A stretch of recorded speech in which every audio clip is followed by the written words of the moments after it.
Welcome back, everybody, and thank you so much for tuning in the IGTV and YouTube channel for the Reflections of Your Mirror.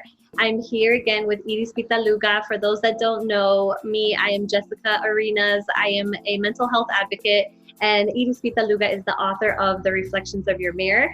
If you haven't watched our previous video, I suggest that you go and watch it. It's all about change is attainable. And now we're going to talk about self-awareness, how it's attainable, why is it important to attain it, how can you develop self-awareness, can children develop self-awareness, how can we teach them, and also what are some steps to apply self-awareness to our lives. So I am so excited that we're doing this video because self-awareness is something that I feel like should be taught in schools. I'm excited that we're doing it with 𝐓𝐡𝐢𝐬, which for me is one of the best people in the industry that advocates for self-awareness, lives it out in her life. So without further ado, 𝐓𝐡𝐢, welcome back. Thank you so much for being here today. And tell us a little bit about how self-awareness has impacted your life and why you're so passionate about teaching it to others. Hi, Jessie. Thank you also for doing this with me. And I'm so happy to be back with you, chatting about the book and also offering whatever help we can for people to be happy and to achieve self-improvement in their lives.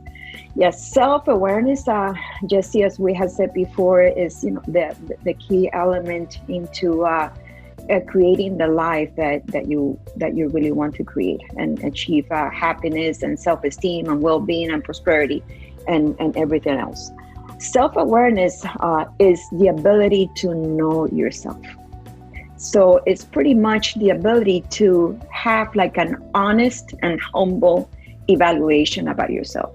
And why do I say those two words? These are the key words: humbleness and honesty. And because the opposite of self-awareness is living in denial. So when we live in denial, what we do is that we go through life blaming other people or blaming situations for the experiences that we have and the pain that we suffer, and coming up with excuses and justifications. So when we do that, we give up our power. We give, what we're saying is that we are victims of the environment. We are victims of our destiny and our experiences. So the idea of self-awareness is not so much about knowing yourself when you know yourself in denial, because when you know yourself in denial, you really don't know yourself. You have a distorted perception of reality. Meanwhile, everybody is looking at you and saying, doesn't she see what she's doing? Yeah. However, you continue going through life with the same attitudes, making the same mistakes, with the same issues, the same fears, and everybody else notices it except yourself. Because you live in, you don't have like a tunnel vision when you live in denial. Instead, when you are in a state of self-awareness, you question yourself. You know yourself, you take a look at yourself and you evaluate your fears, your insecurities, your bad habits, your addictions, your patterns of relationships, your demons, your thoughts, your emotions. So you take a look at yourself and you realize that there are things in your life that you need to change, and only you can change them. So you don't post yourself anymore as a victim of your environment or a victim of your past or a victim of other people. You take responsibility for what you think and what you feel, and you take responsibility for your actions. So basically, self-awareness is self-knowledge. That's wonderful. That's great, 𝐓𝐡𝐢. I think that's so powerful because I think everybody, in knowing that truth, wants to have the opportunity to mold and shape the rest of their lives with that awareness. Mm-hmm. I mean, so I think that's great that's how you presented it. I hope that our viewers really catch on to that. I think you covered why it was important to attain it. But how can someone or what are some steps that people can take? Because how can someone develop self-awareness, and what are some steps that they could start taking in developing this and applying it to their lives? Yeah. Let me add something else, Jessie. I would like to let people know that attaining self-awareness is extremely powerful. Why is it powerful? Because you go from saying, why is this happening to me, to saying, why is this situation or experience repeating itself into my life? Why am I facing this challenge again? This pain is familiar. I've been here before. Why is that happening? How do I contribute to this situation? Okay, Jessie, so let me give you a simple example so people can relate to it. So let's say that we have a person A, and this person is going through a painful breakup. And we all know how much, painful those breakups are. So this person has suffered from abandonment issue. And and let me add to this that when a person has abandonment issues, it's also related to lack of self-love and insecurities and low self-esteem. So they have been there, they've had this pattern before, they know the familiarity of the experience, but they feel victimized and they feel that this situation keeps on happening in their lives and they have no control over it. And they blame other people and they blame the circumstances. So let's examine how this person behaves every time she or he engages into a new relationship. So typically, when a person with abandonment issues and a belief system that is attached to it, and the belief system says, I'm not good enough, I am not attractive enough, I am not fun enough to be to deserve you and to have you in my life. That's the background internal dialogue of a person with abandonment issues. So when they go into a relationship, they present themselves as very needy. They immediately make the other person the center of their lives, and they give up everything, all their friendships, their daily activities, their goals, and they become totally involved in the other person's life, and they expect the other person to do the same. So this is a type of person who is very possessive, very jealous. They constantly want attention. They call the other person repeatedly. Once they engage more into the relationship, they want the person to be there with them all the time. They question. They don't allow freedom in the other person. So let's say that person B, the partner, comes up and said that he or she wants to go, out with their friends, or they want to go on a trip, or they want to go on a fishing trip. And person A, because she feels very insecure, they say no. They threaten, because that's when a person feels insecure, they want the other person to feel insecure.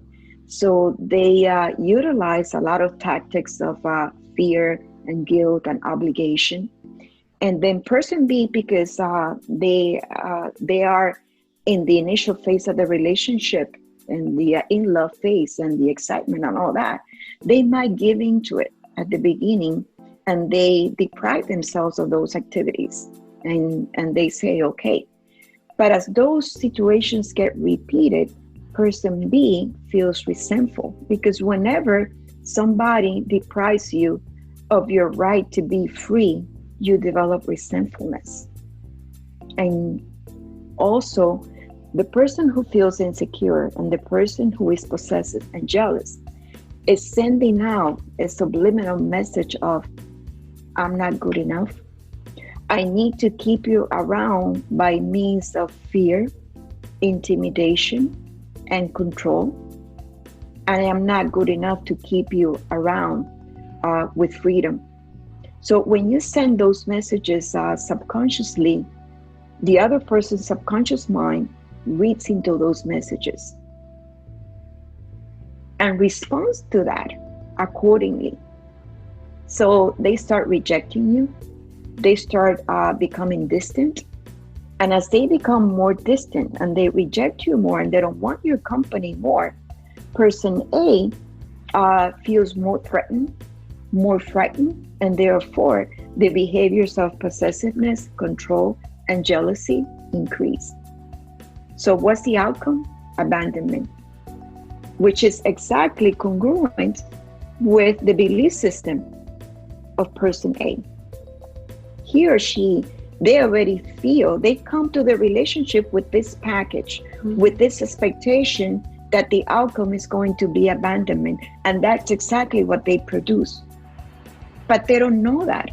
They feel it's a curse. They feel they keep attracting people that are cheaters or liars, or that, you know, they don't validate them. And they don't realize that they are co-producing this situation in their lives over and over.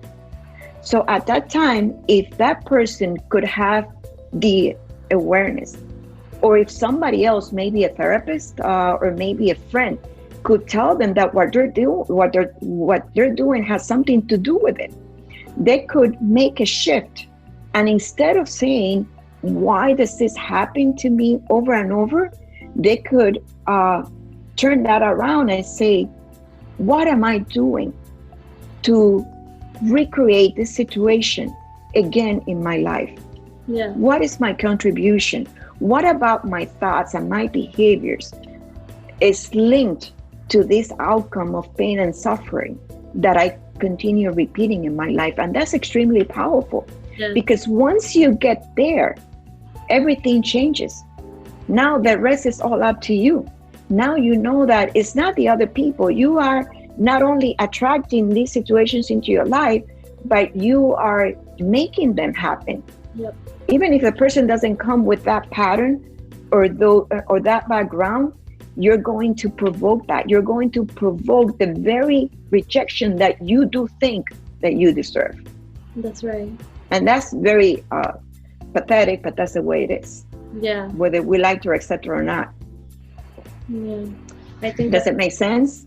It makes perfect sense, Edith. I think that a lot of time we just go through life saying, you know, we have to leave this town, we have to leave this school, we have to leave this job. And like, there's just this pattern of multiple residences and different failed relationships, but it's the same person. So you have to take there has to be a moment in your life when you're like, so everyone else and everything is changing in my life. I'm changing those things, but I'm still getting the same results.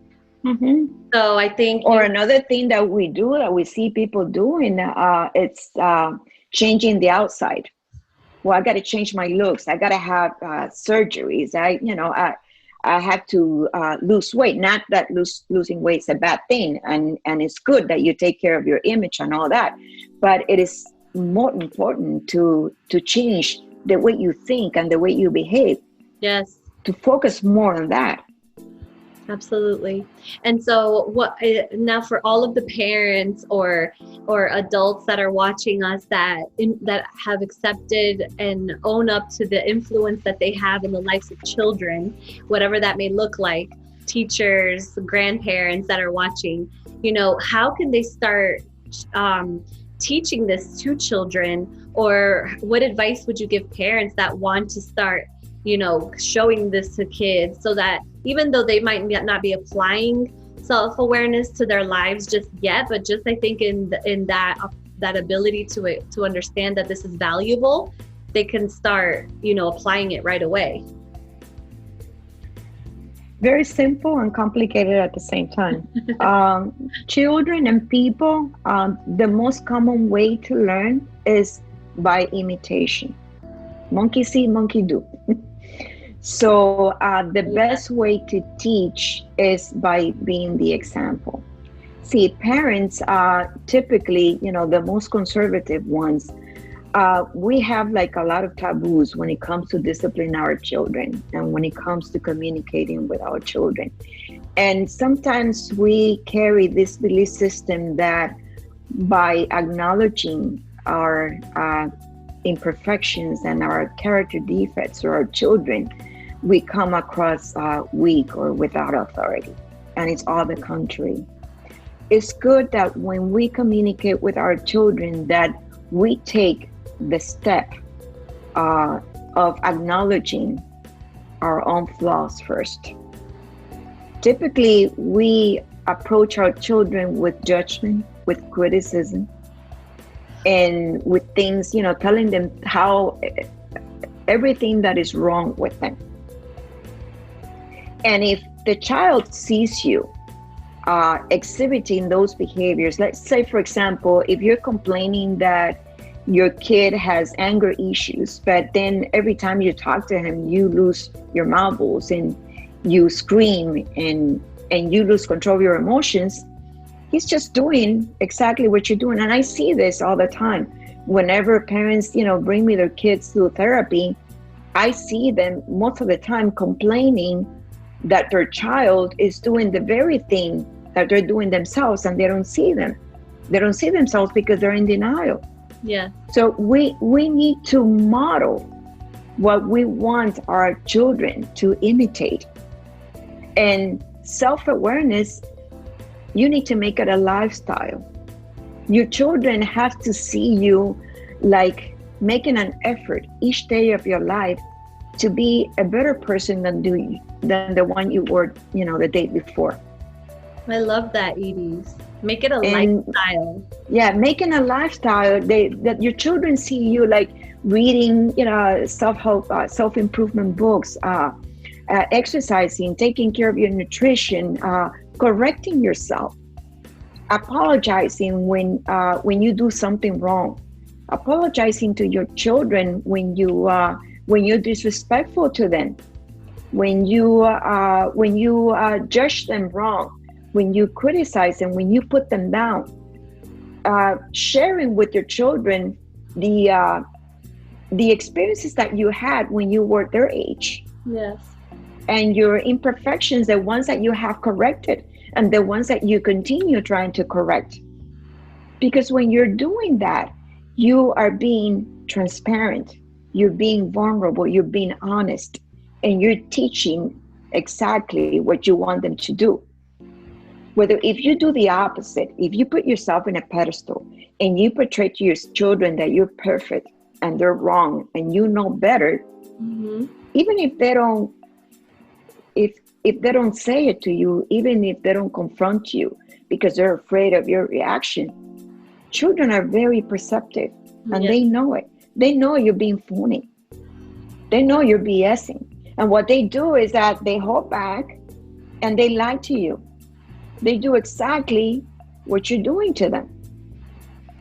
And eventually they develop the same denial. They develop the same inability to correct themselves and to take responsibility for their actions. Yes. So it's pretty much, be the model of the behavior that you want them to engage. That's great, Edie. I think that's important for parents to accept that we can only be the example. We can't take that responsibility to our teachers and to the society. We need to accept that our home is the number one school for everything. And so if we want to see changes in their lives, we need to look at ourselves, look at the reflection, our mirrors. Exactly. And accept those areas of improvement and apply these steps to achieve self-awareness. Yeah, your children are going to mirror you. You are the main person in their lives since they're little. Yeah. Absolutely. Well, that goes into our final question for today. What are some steps that people can start applying right away? So let's say they stop watching this video and they can identify with, person A and person B. And what can, maybe they're living in a marriage or in a relationship where they're being manipulated and controlled. What are some things that they can do right now after watching this video to take action? Okay. In my book, there is a very practical exercise that you might remember. It's an exercise that I that I developed when I was doing the resistance breaker protocol. And it's a very simple exercise where I provide and that's included in the book. It's a list of habits and attitudes. And what I ask people to do is do like a self-examination of which one of these, just mark, go through them and mark the ones that really resonate with you. Another part of the exercise, which I highly recommend it to people, and it's very good with couples, is to show that to your loved ones. And honestly, with humbleness, just ask somebody, please go over this list and tell me. And I'm not going to be upset about it. I'm not going to hold it against you. Tell me what you identify from this list that you see in me, that you see in some of my negative behaviors that I need to change. And when you approach people like that, they kind of like get, very surprised, because people never do that. Most of the times we defend ourselves. But the reason why we defend ourselves, because people, friends and lovers and spouses, they only confront you about your imperfections when they're mad at you. Yes, so true. See? But when people are in good terms, when they're happy, they don't want to bring up issues. They don't want to bring up any communication that will create any discomfort. So I suggest that, because when you do that, when you come up to somebody and you say, please help me identify my bad habits, what you provoke in the other person is the same. Yeah. So by taking that initiative, you kind of like incite the other person to do the same and to acknowledge. So you open like a new window in the relationship, and a new style of communication. I acknowledge, my flaws, and without telling you, I invite you to do the same, which is a type of communication that we should use, but we're used to like doing the opposite. Right. We used to only being sincere when we are emotional, when we are upset. We don't practice transparent communication. We have a big discomfort with that as a culture. Yeah. So that's one exercise that people can do. And the other, there's many exercises that you can do for self-awareness. There's self-help books, there's meditation. And in the book, I mentioned 10 different activities and strategies that you can do to work on your becoming self-aware. But the key element among all those activities is spend time with yourself. Most of the times we go through life and we want to be stimulated. We want to be with people. We want to go shopping. We just want to be like watching TV, playing games, eating, drinking. We just have all these addictions, and we don't want to be with our thoughts. We don't want to be with ourselves. We have such a discomfort spending time with ourselves. And it is that, that's the most important relationship in your life, because the relationship that you have with you, Jessie, is the one that's going to mirror the relationship that you have with the rest of the world. Yes. The way you treat yourself reflects how you expect other people treat you. So if you don't know yourself, if you don't know your imperfections, if you don't know your attributes, and if you don't even like it, because if you're avoiding all the time and you're using all these addictions and all these activities to avoid being with yourself, how do you expect other people to like your company if you don't like yourself, your own company? Absolutely. So we need to develop that close relationship with ourselves and get to like that person and get to like spending time with that person. And once you do that, you become more selective as to who you want to associate yourself with. That's true. And then because you validate yourself so much that you know what you want. You know your interests. You know the things that turn you on. You know the things that you value. And so you go out in the world, and by law of attraction and by choices that you make, you're going to connect to those people that share the same likings and the same interest.